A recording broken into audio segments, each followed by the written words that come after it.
So good afternoon, everyone. Welcome. Thanks for joining us here today. I'm Jim McLaughlin, class of '93, Director of Athletics, and I want to thank everybody for being here for the announcement and the welcoming of our next hockey coach. I want to give a real special welcome to our guests here, our new head coach, Josh Hauge, his wife, Allison, and their two boys, Hanley and Landry, that are going to give up the green and gold and put on the garnet uniforms and cheer for the Dutchmen in the very near future. So welcome to the Hauge family, and thanks for being here. You know, there's been a lot of things going on with Union Hockey and Union College over the past couple of months, and a lot of great things, to say the least. And we've seen back in January, after an incredibly long process, we were given the opportunity by the NCAA to award athletic scholarships to finally be on a level playing field with the rest of Division I college hockey.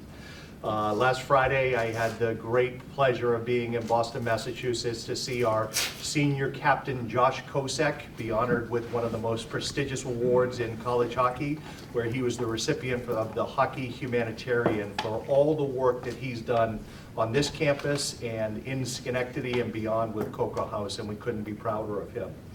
Just earlier this week on Monday, we took another real positive step in the partnership with Mohawk Harbor, the city of Schenectady, for a multi-purpose facility that we are looking forward to, which will be a great addition to the community, the college, and this program as well too. And here today, we're here to announce our 22nd head coach of Union College men's ice hockey, Josh Hauge. So I just want to go through a little bit just the search process and what we went through. I thought it was a terrific process, and we had a very diverse group of campus community members that were involved throughout the process to help us identify the right person. Our student athletes were intimately involved in the process, and we had a great group of finalists that came to campus. And as we continue to look through this, and as we talked as a search committee, it became clearer and clearer that there was one person that we felt was the right fit for this job. And I could not be more confident in our committee's decision in the selection of Josh Hauge. Josh is a proven recruiter. He's done incredible work up at Clarkson and his experience in the juniors. He's got great experience as a head coach in the USHL, the NHL, and AHL as well too. And the work that he's done at Clarkson alongside head coach Casey Jones in bringing that program back to prominence at the national level has been remarkable to watch. But all those attributes, the recruiting, the hockey IQ, the experience, I think the one thing that stood out to me more than anything that differentiated Josh was his ability to build rapport in sincere, genuine relationships with players, with community members, and I really look forward to Josh coming here to Union to have that same impact on our team and our community, and I couldn't be happier that he's here. So please welcome Josh Hauge.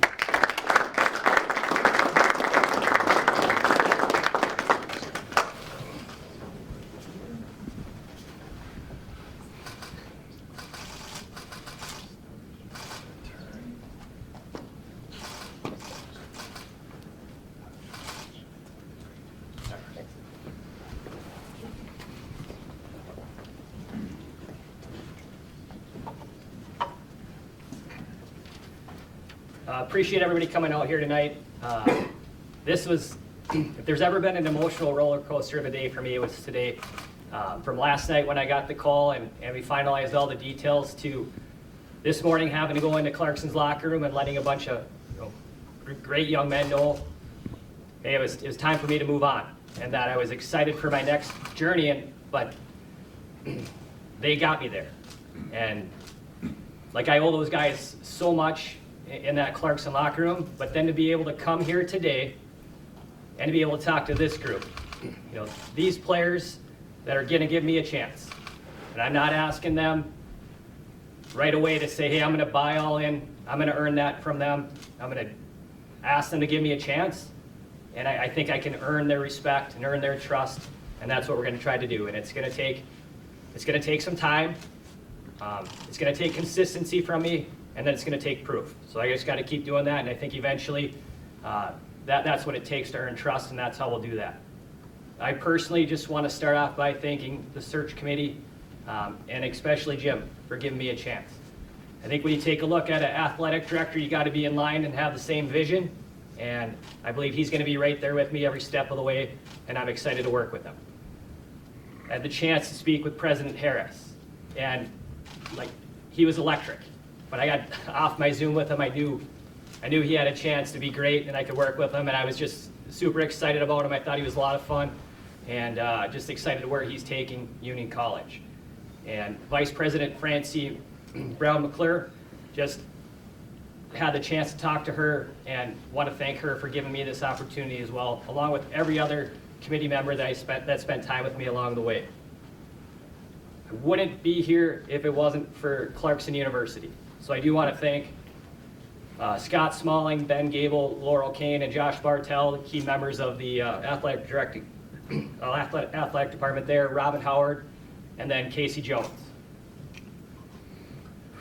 Can't say enough about Casey. He gave me a chance.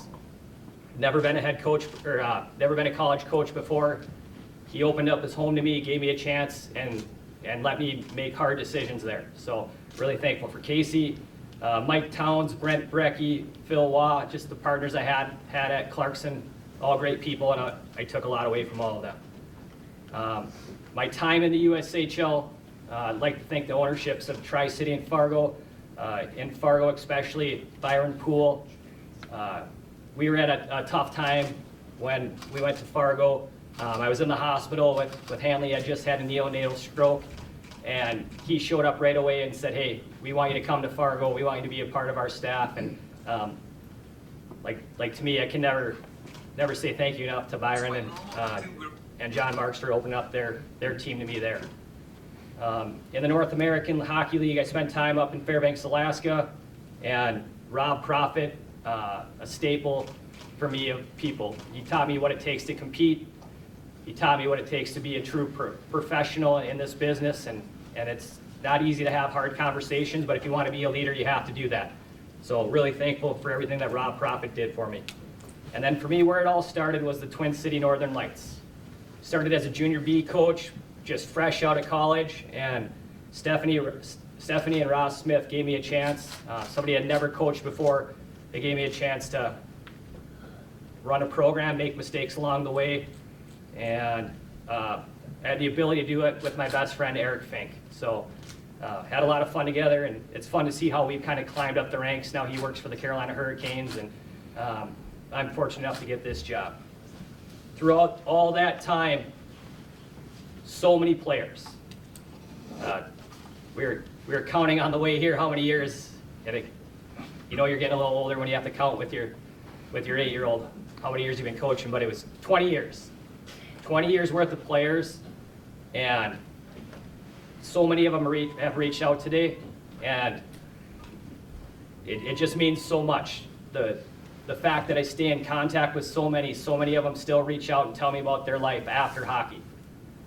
Hockey is extremely important. It's why I know all these people, but our relationships that we built go way past hockey. And to me, when I was walking around Union, that's what I felt.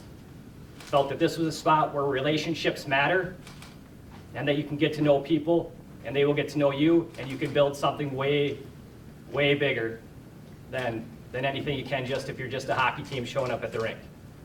I'm excited for our guys to improve in three areas: athletically, academically, and socially. I think athletically, we have enough in the locker room to be competitive and win right away. It's not going to be easy. No one's going to give us anything, but we're going to get after it. We're going to compete, and we're going to have fun when we do that. Those will be staples of our program. We're going to go to the rink, and we're going to work. We're going to be held to a standard, and everyone will be held to that standard. Whether you're number one on the depth chart or you're the guy that's just competing to get in the lineup, you'll be held to the same standard. No one will be given anything. You will earn what you get, but again, we're going to have fun along the way. Academically, this is a great institution, and I think the fact that I get to come here and give people the ability to go to a school like Union College is a tremendous responsibility and something that I'm so excited to do. Because at some point, your hockey career is going to come to an end.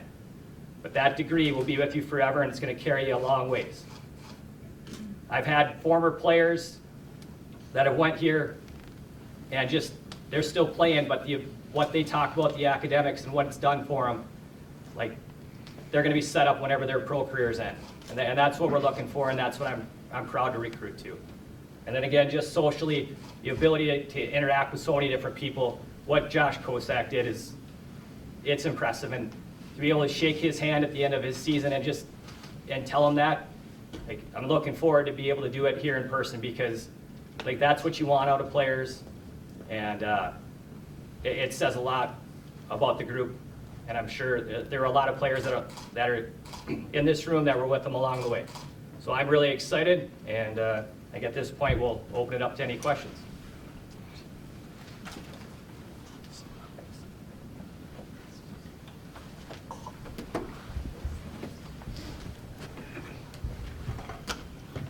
Can we just move the mics?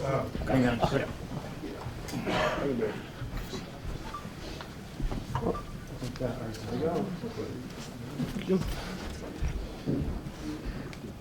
How'd I do?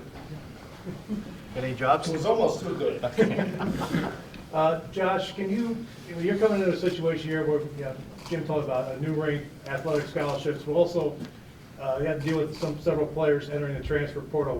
What is your goal to get Union back to where it was back in the 2010s? Well, I think for us, it starts with the group we have in the locker room right now, and getting those guys to set the culture and the standard. I mentioned to them when I was able to talk to them on campus that I don't know how far we're going to get this year. I can't guarantee them anything. I can't make any promises. I'm not telling them we're going to have an undefeated season. We're going to be lifting up a trophy at the end of the year. But Union College will, and it's going to happen, and they're going to set the foundation for it. And when that time comes, and when it does happen, hopefully it's this year, but if it's not, they're going to be my first phone call, and I'm going to thank them for setting the standard. Josh, when you played these guys in the quarterfinals in Potsdam, two really hard-fought overtime games, what did you think of that team at the time, and did you know at that time that you were going to apply for the job and go for the job? Well, I was hoping to have the ability to apply for the job and be in the mix for that. I thought they competed extremely hard. I thought they actually deserved a better outcome in game 2 for sure. So yeah, I had a lot of respect for their compete level, and I don't think there's ever been a time when we played Union that they didn't compete. That has been a staple of the program and something that I've always respected of Union College. Yeah, what attracted you to this job? I'm sorry. Just what does kind of culture mean to you, and what does that kind of look like for you as you kind of set a new culture for Union men's hockey? Well, I think culture is just being connected with a group of people in any sort of way. I mean, I think hopefully we start using the same verbiage and lingo as we go, because then your culture is actually taking shape. But I think there's going to be some things that that won't change. Like, they know how to work. I saw that last year firsthand in the playoffs. So much respect for the group and how much they competed. I think it's just going to be a fresh start, and the ability to kind of bring in something different. Sometimes change. I'm going through it right now. Change is really hard, but it's great, and you got to embrace it and you got to go with it. What attracted you to this job? I love where I was at. Like, I love Clarkson. I was extremely invested into the community. It was a really hard talk to have with the boys and my wife and tell them it's time. But this university or college and the ability they have to help kids academically and let them do great things, and then the conference we're in, where I know you can have success. When I got to Clarkson, we were I think a ninth place team, and I've seen that change happen firsthand, and I like to think I was a big part of that change. We had a lot of help along the way, but I think I had a lot to do with that, and now I get to run that. And I think 5 years ago, this job, as crazy as this sounds, isn't as appealing to me. It's because I can put my stamp on it, and I can really run with it right away, and we as a group are gonna do that. And the players will have input, I will make the final call, and the coaching staff will go out and, deliver the message. Coach, what have your interactions with some of these guys, your players, been like? I know you haven't had much time, but to get to know some of these guys. Yeah, I'm hoping to get to spend more time here this weekend with them and get to know them a little bit one-on-one. Everything has been really as a group. It's been a lot of me talking at them. Hasn't been a lot of interaction. So I'm excited to hear where they're at. I know some guys, again, like change is going to be difficult, but I'm excited to see how I can help them improve the program and how I can make a difference in their career. I have been extremely impressed with just how they've carried themselves throughout this process and the questions they've asked. What's the staff gonna look like? I know John and TJ are here in the room here, so have you had a chance to talk with them? I did have a chance to speak with them for the first time here just probably about an hour ago. First off, I just want to make sure that they were doing all right. I think this is a tough situation for them, and I want to be respectful to them because I think they're both great coaches and they did a great job down the stretch. I thought they did outstanding, and I want to give them their time, I want to give them their space, but I want to talk with them, and I kind of want to see what they think, and it's a difficult situation, but I think a lot of both of them, and we'll kind of go from there. How would you describe the way you kind of relate and communicate to players, young men? Well, I like to think that I'm approachable and that I can have hard conversations with them, with at the same point having empathy and being able to put myself in their shoes. I've been fortunate enough to be a top player on the team, and I've also been the worst player on the team before, so I've been in both spots. And sometimes I think players are valued based on what they bring to a hockey team, and I think that everybody brings a lot to a hockey team, and whether or not you're in the lineup scoring a big goal or making a big save, you have impact in the room. So I think I treat everyone with respect, and I don't care kind of who you are. I care how you do things, and I want to be a leader. I want to be a role model. I want to be someone that they can look to the way I interact with my family and my kids. That that I do things the right way, and that they can hopefully respect. What kind of things did you learn about running a successful program from Coach Jones at Clarkson, especially over these last couple of years? Well, I think sometimes so many of us, we just want to keep delivering our message and pounding the fist on the table that we got to do it this way, we got to do it this way. And there are times where you got to pull back a little bit, and you give them a day off or give them some rest. When I was in junior hockey, I was a lot harder on my players as far as we went hard all the time, and whatever we were doing, it was, practices were extremely long. I think Coach Jones does a great job of pulling back from time to time. He lets players play. You can make mistakes out there. It's going to happen. You're gonna have a puck bounce over your stick. You're gonna misplace sometimes, but your effort's gonna be there when you're going, and your focus and your attention to detail is gonna be there. So again, if a puck bounces over your stick, okay, we're never gonna yell at a player for that. That's a mistake that happens, and it's okay. Now, if you decide you're not gonna back check, or you're not gonna work back 200 feet, now we're gonna have an issue. And that's when you're gonna sit down next to me. So I think Coach Jones does a great job with that. What piece of advice did he give you when you told him you're taking this job? Take the job. Immediately, take the job. He's given me so much advice over our 7 years that it wasn't anything other than that. And I think, I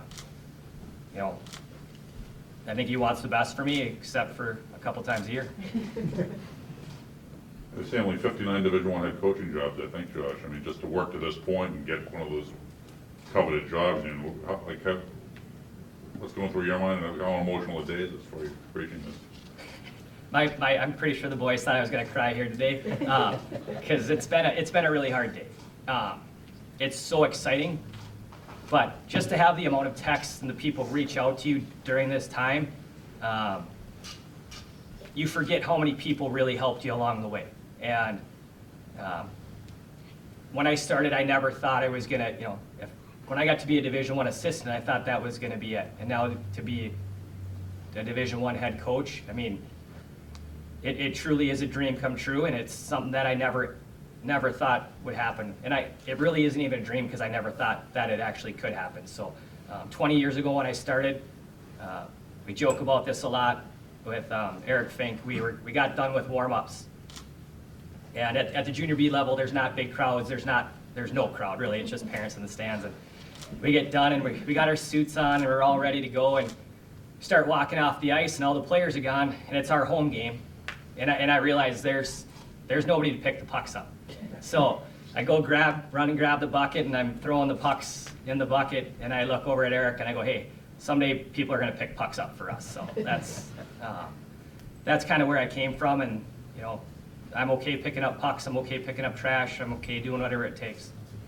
You mentioned, we talked earlier when you're driving down here, your birthday's on Sunday. I mean, how big is this for you to get this job 2 days before your birthday? Oh, it's 5 days ago. So 5 days ago, okay, got so when we're kind of going through it, the boys asked me what I wanted for my birthday, and I said I want the job. That's what I want. And again, it was a little bit of a roller coaster on whether or not I would get it, but extremely excited that I did. And you sort of give yourself limits to when you think you have the ability to get a head coach or to be a head coach. I thought I was getting close to it. I don't know how close or far away it was at the time, but I felt like I was getting near it, so I just was hoping for the chance.